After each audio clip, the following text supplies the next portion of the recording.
Hello everybody, hope you all are fine. Open your English translation book at page number 35. আমরা শিখছিলাম B ভার্বের ব্যবহার অর্থাৎ am is are এর ব্যবহার।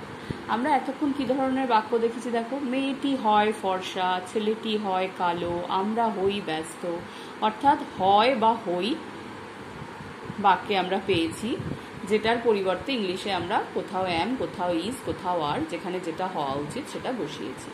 এবার আমরা বাক্যগুলো যে বাংলা বাক্যগুলো থেকে ইংরেজিতে ট্রান্সলেট করব, সেগুলোতে এই হয় বা হই থাকবে না, কিন্তু আমরা যখন ইংলিশে ট্রান্সলেট করব তখন আমাদের ধরে নিতে হবে হয় বা হই আছে। ইংলিশে আমরা am, is, are ব্যবহার করেই করব।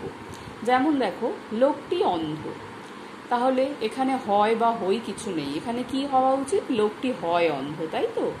কিন্তু আমরা বলার সময় লোকটি অন্ধ বলি, আমরা লোকটি হয় অন্ধ বলি না বাংলায়। কিন্তু যখন আমরা ইংলিশে ট্রান্সলেট করব আমাদের ধরে নিতে হবে এখানে একটা হয় আছে, অর্থাৎ দ্য ম্যান ইজ ব্লাইন্ড, লোকটি, দ্য ম্যান টি আছে বলে দ্য বসবে, আর লোকটি একজন, ইজ বসবে, blind ব্লাইন্ড মানে অন্ধ, তাহলে লোকটি অন্ধ, অর্থাৎ আমরা লেখার সময় কি ভাববো, লোকটি হয় অন্ধ, দ্য ম্যান ইজ ব্লাইন্ড। সিংহটি হিংস্র, এটা করে দেওয়া আছে দেখো, সিংহটি দ্য লায়ন, হয় এখানে সিংহটি হয় হিংস্র ভাবতে হবে আমাদের, তবে আমরা ঠিক করে লিখতে পারবো। ইজ ফেরোসাস, ফেরোসাস মানে হিংস্র। তারপর কি আছে, ছেলেটি মোটা, অর্থাৎ ছেলেটি হয় মোটা ভেবে আমাদের করতে হবে, তাহলে ছেলেটি হয় মোটা হলে কি হতো, দ্য বয় ইজ ফ্যাট। আমি বালক, তার মানে আমি হই বালক, হইটা এখানে লেখা নেই, আমাদেরকে হইটা ভেবে করতে হবে, তাহলে আই অ্যাম আ বয়।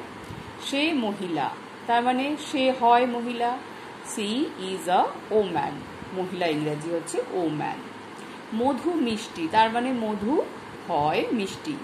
হানি মানে মধু, তোমরা সবাই জানো, তাহলে হানি ইজ সুইট।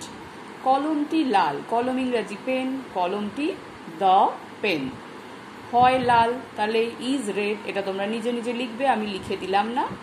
ঘরটি ছোট, এটাও কি হবে, তার মানে ঘরটি হয় ছোট, দ্য রুম ইজ স্মল, এটাও তোমরা নিজে নিজে লিখতে পারবে। কাগজটি সাদা, কাগজটি দ্য পেপার, হয় সাদা, ইজ হোয়াইট, দেখো তাহলে এখানে হয় বা হইগুলো না থাকলেও আমরা am, is, are লিখছি ইংলিশে। দাঁতগুলি ধারালো, অর্থাৎ দাঁতগুলি হয় দাঁড়ালো, দাঁতগুলি দ্য টিথ আর শার্প। তাহলে এইভাবে তোমরা এগুলো সুন্দর করে তোমাদের বইতে পেন্সিল দিয়ে লিখে নেবে, আর এগুলো ছাড়াও তোমরা নিজে নিজে বাংলা বাক্য এইভাবে ভেবে তার ইংরেজি কি হবে ভাবার চেষ্টা করবে, বা বলার চেষ্টা করবে, বা লেখার চেষ্টা করবে, তাহলে তোমরা খুব সুন্দর করে এগুলো শিখে যাবে। সবাই ভালো থাকবে, বাই।